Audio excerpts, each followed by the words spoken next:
जय गुरु जी। गुरु जी के पास आने से पहले 2005 मुझे कोई साईं बाबा के पास ले गया था, उससे करीब 2 साल पहले।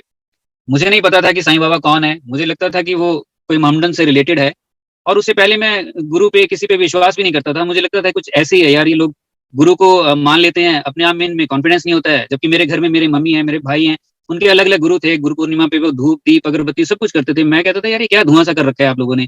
तो कह रहे नहीं, गुरु पूर्णिमा होती है, इसमें गुरु को मानना पड़ता है, उनका नाम लेना पड़ता है, कोई गुरु नाम दान मिलता है, कुछ इस तरह से होता था। मुझे बड़ी इरिटेशन होती थी, बहुत ज़्यादा, कि यार ये ना कॉन्फिडेंस नहीं है इन लोगों में।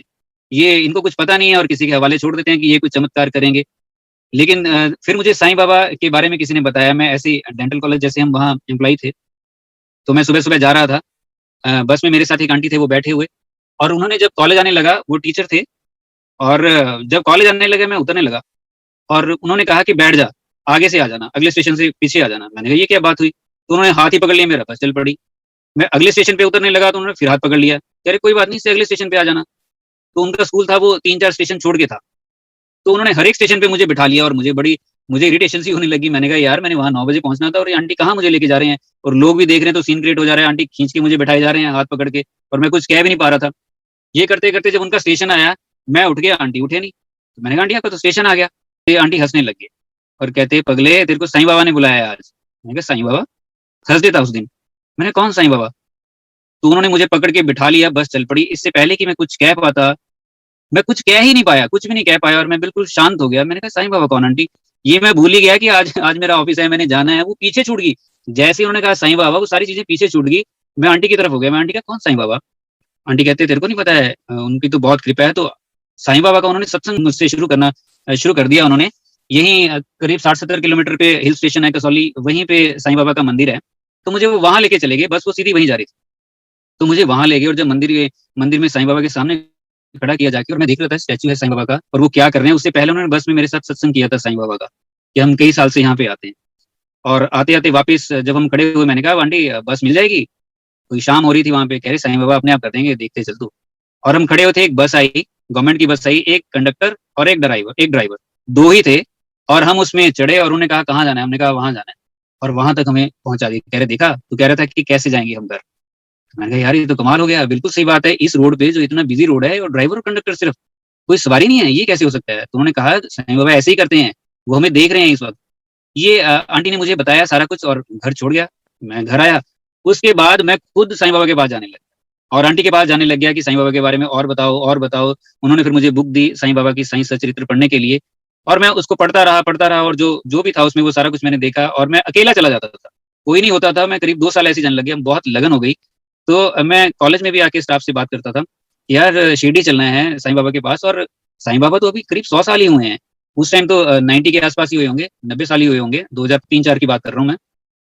तो मैंने कहा साईं बाबा तो अभी कोई ना कोई तो ऐसा होगा जिन्होंने उनके दर्शन किए होंगे, जो उस टाइम बिल्कुल छोटे रहे होंगे, तो हम उनको ही टच कर लेंगे, क्योंकि उन्होंने भगवान को देखा हुआ है। तो किसी ने कहा कि हाँ, एक हैं वो अभी एज्ड हो गए हैं, तब वो बहुत छोटे थे। तो एक है, मुझे पता है कि महाराष्ट्र में है वो। तो हमने कहा कि उसकी खोजबीन करो, हम उनके पाँव को हाथ लगाएँगे, क्योंकि उन्होंने भगवान को देख रखा है। चाहे उस वक़्त उनको समझ थी, चाहे नहीं थी, वो बच्चे थे। तो हमने ये प्लान शुरू कर दिया, और ढूँढते-ढूँढते पहुँच भी गए कि वहाँ पे ऐसे-ऐसे करके है। 2005 आ गया। 2005 आया, और उसके बाद मुझे पता लगा कि बिल्डिंग की इनॉग्रेशन के लिए किसी गुरुजी को बुलाया जा रहा है। तो मैंने जो ओनर है उनसे बात की, मैंने कहा सर कौन आ रहा है इस बार, मिनिस्टर आ रहा है कोई? तो हर एक बार क्योंकि कोई ना कोई मिनिस्टर आता था। तो मैंने कहा कौन आ रहा है इस बार? कह रहे इस बार तो गौतम गुरुजी आ रहे हैं। तो मैंने कहा गुरुजी? ये पहली बार मेरे कानों में ये शब्द पड़ा, गुरुजी। तो मैंने कहा गुरुजी? कौन गुरुजी? तो कहते हैं ये डॉक्टर पुनीत के गुरुजी हैं, और बहुत पावर्स हैं इनमें, बहुत बड़े महापुरुष हैं ये। तो मैंने कहा डॉक्टर पुनीत के? कह रहे हाँ। तो मैंने कहा यार उन्होंने तो मुझे कभी भी नहीं बताया, हम 4-5 साल से इकट्ठे हैं, लंच करते हैं, हँसते-खेलते हैं, सारी बातें कर लेते हैं, उन्होंने तो बताया नहीं। मैंने उनको छोड़ा, जाके मैंने डॉक्टर पुनीत को पकड़ लिया। मैं भागा उनके पास, मैंने कहा आप किसी गुरुजी को जानते हो? कह रहे हाँ, वो गौतम कल आ रहे हैं, वो ऐसे-ऐसे करके, 1 दिन पहले की बात है। तो मैंने कहा यार कमाल करते हो आप, आपने कभी बताया भी नहीं। वो हँसने लग गए, कह रहे हाँ, हाँ, कोई बात नहीं, सबका अपना-अपना टाइम होता है। तो मैंने कहा कौन है गुरुजी? गुरुजी के बारे में बताओ। उन्होंने अपना सत्संग किया, कि वो गुरुजी के पास कैसे कैसे गए। तो खैर वो तो उनका अपना सत्संग है, आप लोगों ने सुना होगा कई बार। उन्होंने अपना सत्संग किया, और तो मैंने कहा कि यार मैंने भी बात करनी है उनसे जब आएँगे। तो कहते नहीं, बात नहीं होती उनसे, बस ये है कि जब वो आएँ तो आप उनके आस-पास रहना, क्योंकि गुरुजी से ना बहुत रेज़ निकलती हैं, डिवाइन रेज़ होती हैं। आप उस ऑरा के अंदर रहना, बात नहीं हो पाएगी, उनसे बहुत कम बात हो पाती है। तो मन में तो बहुत ख्याल होते हैं ये कि गुरुजी से बात करेंगे, मन में तो हर किसी के रहता है कि गुरु से बात करेंगे, अपने दिल की बात सुनाएँगे। तो मुझे थोड़ा-सा तो लगा कि बात नहीं हो पाएगी, कोई बात नहीं। लेकिन उन्होंने कहा था कि उनके साथ-साथ रहना। अगले दिन जब गुरुजी आए, मैं बेचैनी में था ये, जब से गुरुजी के बारे में बताया था, कि कल मैं देखूँगा कौन है, क्या है। वो भूल ही गया कि वो रात कैसी थी, वो सुबह कैसी थी, बस मुझे ये था कि वो गुरुजी एकदम से सामने आ जाएँ, मैं देखूँ वो कौन है। चलो गुरुजी आए, मैं उनके साथ-साथ ही रहा, बिल्कुल साथ-साथ रहा और उनको नोटिस करता रहा इनफैक्ट, कि वो कैसे देख रहे हैं, कैसे बोल रहे हैं, कैसे चल रहे हैं, किस तरह से बात करते हैं और कितनी बात करते हैं। मैं उनके साथ-साथ इसलिए रहा कि उन्होंने कहा था कि रेज़ निकलती है, तो मुझे लगा इनसे रेज़ निकल रही हैं, तो मैं बिल्कुल जितना सट के चलूँगा, मैं भीड़ को भी इधर-उधर करते-करते ना आगे ही रहा कि मैं इसी बीच में रहूँगा, कहीं रेस से बाहर ना हो जाऊँ। तो मैं रहा 3-4 घंटे गुरुजी मंदिर वहाँ कॉलेज में रहे। लंगर प्रसाद हुआ, लड्डू प्रसाद हुआ, जो आप लोग वीडियो देखते हो, तो वो चले गए। गुरुजी तो चले गए, लेकिन खलबली मच गई मेरे अंदर, पूरी खलबली मच गई। मुझे ऐसे हो गया कि मैं उड़ के चला जाऊँ गुरुजी के साथ ही वहाँ पे। पता नहीं गुरुजी ने क्या किया, क्या नहीं किया है, बोले कुछ नहीं, तो लेकिन अंदर से हिला दिया, जो ट्रांसफॉर्मेशन भगवान को देख के होती है, वो गुरुजी ने अपने आप ही सब कुछ हिला के रख दिया मेरा। तो वो जब गए, मैंने फिर डॉक्टर पुनीत को पकड़ लिया। मैंने कहा, "यार, मुझे चलना है वहाँ पे, क्या होता है वहाँ पे?" कह रहे, "वहाँ तो फंक्शन्स होते हैं गौतम, 5 फंक्शन होते हैं, मैं तो उन पे जाता हूँ, जो बड़े मंदिर में होते हैं, मैं वहाँ जाता हूँ। और कभी-कभी एम्पायर स्टेट भी जाता हूँ।" तो मैं, "क्या है एम्पायर स्टेट में?" कह रहे, "वहाँ गुरुजी बैठते हैं और ऐसे 4 दिन सत्संग होता है।" तो मैंने कहा, "वहाँ चलते हैं फिर।" कह रहे, "नहीं, वहाँ पे मैं कभी-कभी जाता हूँ, जब अपना 7 जुलाई को जाऊँगा मैं, बर्थडे वाले दिन।" तो वो थी अप्रैल 11th। अब उसके लिए तो 3-4 महीने पड़े थे। मैंने कहा, 7 जुलाई, ये तो बहुत दूर है, ये तो रहा भी नहीं जाएगा मेरे से। और आप यकीन कीजिए, मुझे मुझे पता है वो 3-4 महीने मैंने कैसे निकाला। एक-एक दिन जैसे कैलेंडर पे देख के कोई काट के आगे बढ़ता है कि क्या 7 जुलाई आ जाएगी?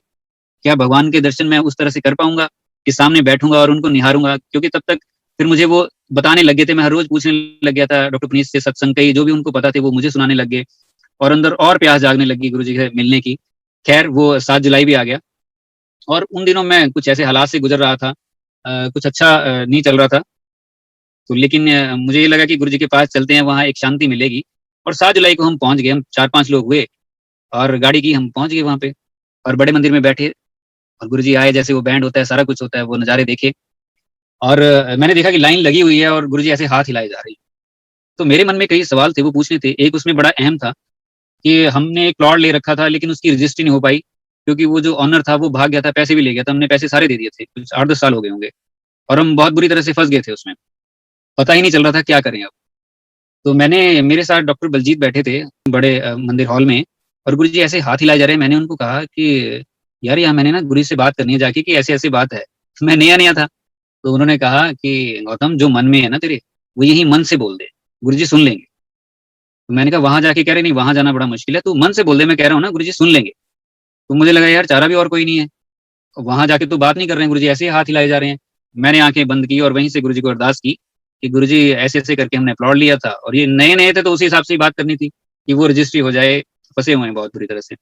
चलो, वो हमने पूरा सत्संग जो था वो अटेंड किया, फंक्शन बड़े मंदिर साजुलाई का, और रात को हम 2-3 बजे वापस चले। जब गुरुजी पैंट शर्ट में आ जाते थे, वो सारा कुछ देख के, डांस करके वो हम वापस आए। कोर्ट की 3-4 दिन की छुट्टी थी। उसके बाद कोर्ट खुला मंडे को। मेरे अंकल एडवोकेट हैं, उनका मुझे फ़ोन आया 3 बजे के आस-पास कि बधाई हो। मैंने कहा, क्या हुआ? कह रहे, रजिस्ट्री हो गई। मैंने कहा, हमारे प्लॉट की? कह रहे, हाँ। कह रहे, आज वो आया था ओनर, तो मुझे कहता है कि लाओ, मैं आपकी रजिस्ट्री करवाने आया हूँ, आज स्पेशल इसीलिए आया हूँ। मैंने कहा, वो तो यार मिल भी नहीं रहा था, कहाँ है? कह रहे, मुझे नहीं पता, लेकिन वो आया है।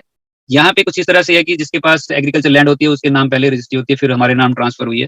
तो जो मेरी आंटी है, उनके नाम वो ट्रांसफर होनी थी, मतलब जो एडवोकेट अंकल है, उनकी वाइफ, तो उनके नाम वो हो गई, रजिस्ट्री हो गई, घर में आ गई। मेरे चाचा जी के पास आ गई, तो घर में आ गई और रजिस्ट्री हो गई। मैं एकदम से हैरान, मैंने कहा, ये तो मैंने प्रे किया था गुरुजी को वहाँ मन में ही किया था, और मैं छलांगे मारने लग गया कि भाई अंदर ही अंदर, कि मुझे पता नहीं क्या मिल गया है, ये तो मुझे ऐसी चीज़ मिल गई है, मज़ा आ गया मुझे।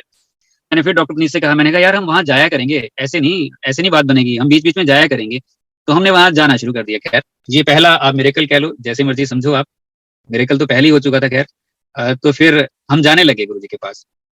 1 महीना और गए, अगले महीने भी चले गए, तो मैं आया और उसके बाद आके मैंने गुरुजी का ना स्केच बनाना शुरू कर दिया, ड्राइंग शीट पे, और 1 महीना कम से कम उसमें लगा। 1 महीना तक, क्यों? क्योंकि गुरुजी की आँखें नहीं बन रही थी। मैं सारा स्केच बना लेता था, लेकिन आँखों पे रुक जाता था कि आँखें मैं इरेज़ करूँ, फिर मैंने कहा, आँखें नहीं बन रही है यार ये, क्योंकि गुरुजी की आँखें हैं ही ऐसी हैं। वो जब देखते थे, वो देखा नहीं जाता था उनकी तरफ को खैर। तो वो बनाने में मुझे 1 महीना लग गया। हालाँकि ये प्रेरणा भी गुरुजी देते हैं, वही करवाते हैं, कौन सा काम करवा के गुरुजी ने किस तरह से ब्लेस करना है, उनके तरीके डिफरेंट हैं। तो मैंने वो स्केच बनाया और फिर मैंने कहा कि चलो चलते हैं। फिर हम तैयार हुए 4-5 लोग और मैंने वो रोल किया और रोल करके हम गुरुजी के पास पहुँच गए, एम्पायर स्टेट। एम्पायर स्टेट 4-5 लोग पहुँचे तो गुरुजी बहुत खुश होते थे जब भी बद्दी से कोई जाता था ना, तो बहुत खुश होते थे कि वहाँ से ये आए हैं, ये लोग आए हैं। तो हमने गुरुजी को प्रणाम किया जाके एम्पायर स्टेट, 7 बजे हम पहुँच गए और गुरुजी पैंट शर्ट में बैठे हुए थे। हमने प्रणाम किया और हमने रोल किया हुआ था, उसको मैंने ऐसे ही उठा रखा था। तो उस दिन तो खैर उस टाइम बात नहीं हो पाई, हम बैठ गए। गुरुजी ने कहा चलो बैठो, तो हम बैठ गए, गुरुजी के पास ही बिल्कुल बैठ गए और मैं निहारता रहा, गुरुजी को पूरा निहारता रहा और मैंने वो स्केच जो है वो अपने पास रखा हुआ था। संगत आने लगी, बैठ गए सारे। लंगर प्रसाद हुआ, लंगर प्रसाद के बाद गुरुजी चोले में आए, सॉरी पहले आ गए थे। लंगर प्रसाद के बाद जब इजाज़त के लिए गुरुजी के पास गए, तो मैंने वो रोल करके उठा रखा था, हम लाइन में लगे हुए थे। तो मैंने डॉक्टर पुनीत को बोला, मैंने कहा ये मैंने दिखाना है इनको। कह रहे दिखा लो गौतम, बड़ा मुश्किल होता है ये गुरुजी से बात करना, गुरुजी बहुत सेकंड्स में बात करते हैं। तो मैंने कहा कोई बात नहीं, मैं कर लूँगा। तो मैं गया और जाके मैंने माथा टेका, गुरुजी को जैसे ही माथा टेका और मैंने वो रोल किया हुआ था। खैर वो ऑरा इतना स्ट्रॉन्ग होता है, वो डिवाइन ऑरा होता है। वो तो खैर आप कई सत्संग में सुन चुके हो, जो पुरानी है संगत, उन्होंने बताया हुआ है वो किस तरह का ऑरा होता है। तो मैं बैठा हुआ था नीचे और मैंने गुरुजी की तरफ को देखा और मैंने गुरुजी को कहा, गुरुजी थोड़ा एक स्केच बनाया है। तो गुरुजी ऐसे आगे को हुए, कहने हैं? तो मैंने कहा गुरुजी थोड़ा एक स्केच बनाया है, दिखा फिर। तो मैंने दिखाया। गुरुजी आगे को हो गए, तो मैंने दिखाया, खोल के फटाफट दिखा के गुरुजी ने ऐसे देखा एकदम से ध्यान से। तो राइट साइड देखा, एक रिनाउंड लेडी बैठी हुई थी, पॉलिटिशियन। तो उन्होंने उसकी तरफ को देखा और कहते, आई ने मेरा स्केच बनाता, डेंटल कॉलेज डॉक्टर है ये, देख जरा दिखा इनू। तो मैंने उनको दिखाया और उनको देखने लगे और फिर गुरुजी पीछे से कह रहे थे, मैं उनको स्केच दिखा रहा था और गुरुजी पीछे से कह रहे थे, ये डेंटल कॉलेज के डॉक्टर हैं सारे, मैं गया थी उत्थे बिल्डिंग की इनॉग्रेशन करने, ऐसे ऐसे गुरुजी ने कुछ कहा। तो गुरुजी उसके बाद खैर बोलते रहे, मैं उनको दिखाने लग गया और आंटी ने जो भी थे वो, उन्होंने देखा, स्केच देखा और बताया कि ऐसे ऐसे करो। और मैं बहुत खुश हो गया, बहुत ज्यादा खुश हुआ कि गुरुजी ने देख लिया स्केच ये। मैं आया घर और घर आके मैंने, खैर वो पहली बात थी जो गुरुजी से मेरी हुई है। और उसके बाद से मैं आया और आके तो मैंने सोचा ये स्केच गुरुजी ने देखा हुआ है, इसको ना मैं इसकी कॉपीज कर लेता हूँ, क्योंकि ये खराब ना हो जाए, कुछ और ना हो जाए। तो मैंने उसकी कॉपीज के लिए मैं चला गया और मैं कॉपीज करवा के मैंने खैर रख ली। तो इस तरह से हम गुरुजी के पास जाने लगे। 3-4 महीने हो गए, 3-4 महीने के बाद हमें लॉकेट मिला है, जो आजकल बड़े इजीली मिल जाते हैं हर एक सत्संग में। टाइम टाइम की बात है, शायद इस टाइम ये जरूरी होगा, कह नहीं सकते कुछ। लेकिन तब 4-5 महीने लगे थे, तब जाके हमें लॉकेट मिला था गुरुजी का। फिर मुझे पता लगने लग गया कि ओल्ड संगत क्या होती है, गुरुजी ऊपर बिठाते हैं और नई संगत क्या है, हम नीचे हैं। तो मन में ये आने लग गया कि यार हम ओल्ड कब होंगे, कब ऊपर बैठेंगे। तो एक दिन हम गुरुजी के पास गए हुए और जाके हमने देखा है गुरुजी नीचे ही बैठे हैं, पैंट शर्ट में बैठे हुए हैं। हमने प्रणाम किया, हमने कहा कि ये तो बहुत अच्छा मौका है। हम 2 ही लोग थे, तो हम गुरुजी के पास ऐसे ही माथा टेका। जो आप देखते हो, एक ब्राउन से कलर की वो शर्ट है गुरुजी ने पहनी हुई है और ऑफ व्हाइट कलर की ट्राउजर है, उसमें बैठे थे। तो प्रणाम किया, मैंने कहा यहीं बैठ जाते हैं बस, अब गुरुजी के बिल्कुल पास है। तो जैसे ही बैठे, बैठ के गुरुजी की तरफ को देखा, गुरुजी कहते ऊपर ऊपर। हम एकदम से उठ गए। हम खुश भी हुए इस बात से कि आज ओल्ड संगत में आ गए, दुख भी हुआ इस बात का कि यार 2-3 घंटे बैठ के निहारना था गुरुजी की, वो रह गए। लेकिन चलो ये खुशी हुई कि गुरुजी ने कंसीडर कर लिया ओल्ड संगत में। तो हम ऊपर बैठ गए जाके, वो 2-2.5 घंटे हम ऊपर ही बैठे रहे। लालच तो गुरुजी को देखने का होता था, सबको पता ही है। एक सेकंड भी मिस नहीं किया जा सकता था, वो एक सेकंड भी मिस नहीं किया जा सकता था, सीरियसली। 2005 के दिसंबर की ही बात है ये। मेरे कुछ ऐसे ही थोड़ी सी ना प्रॉब्लम हुई, कुछ खारिश सी हुई बॉडी में। तो मेरे जो फ्रेंड थे एक, उनको मैंने कहा, वो एमबीबीएस डॉक्टर है, वहीं पे थे, कॉलेज में ही थे वो, हॉस्पिटल में थे। तो मैंने उनको कहा कैंटीन में बैठे-बैठे, मैंने कहा यार यहाँ खारिश सी हो रही है। उसने कहा कि ये लो, ये दवाई ले लेना यार। तो मैंने वो उठाई और वो खा ली। अगले दिन हम फिर बैठे कैंटीन में, तो उसने पूछा कि आज ठीक है तू? मैंने क्या हुआ? कह रहे वो कल हुआ था। मैंने कहा नहीं, नहीं यार, उससे कुछ ज़्यादा फ़र्क नहीं पड़ा। उसने कहा चल ये भी खा ले। अब मुझे नहीं ध्यान है कि पहले, उससे पहले मैं डोज़ ले चुका था सुबह, मैंने वो भी ले ली। लंच का टाइम हुआ 1 बजे, कैंटीन गया, मुझे ऐसे लगा अर्थक्वेक आ गया, पूरा घूमने लग गया, मुझे पता ही नहीं चला मैं क्या हो गया। मैंने कहा ये अर्थक्वेक आ गया। मैं बाहर की तरफ को भागा, जब बाहर की तरफ को भागा, मैंने कहा और तो कोई भाग नहीं रहा, ये तो मैं अकेले ही भाग रहा हूँ, बाकी सारे बैठे हैं। तो मुझे लगा कुछ हो गया है। और एक रूम बना हुआ था वहीं फर्स्ट फ्लोर पे जाके, मैं ऊपर जैसे ही जाके खड़ा हुआ अंदर, वॉमिट किया मैंने, इतना उसमें से मतलब ज़हर निकला पूरे का पूरा, मेरा मुँह जो था वो पूरा कड़वा हो गया और मैं वहीं जाके बेहोश हो गया, गिर गया। मुझे नहीं पता उसके बाद क्या हुआ।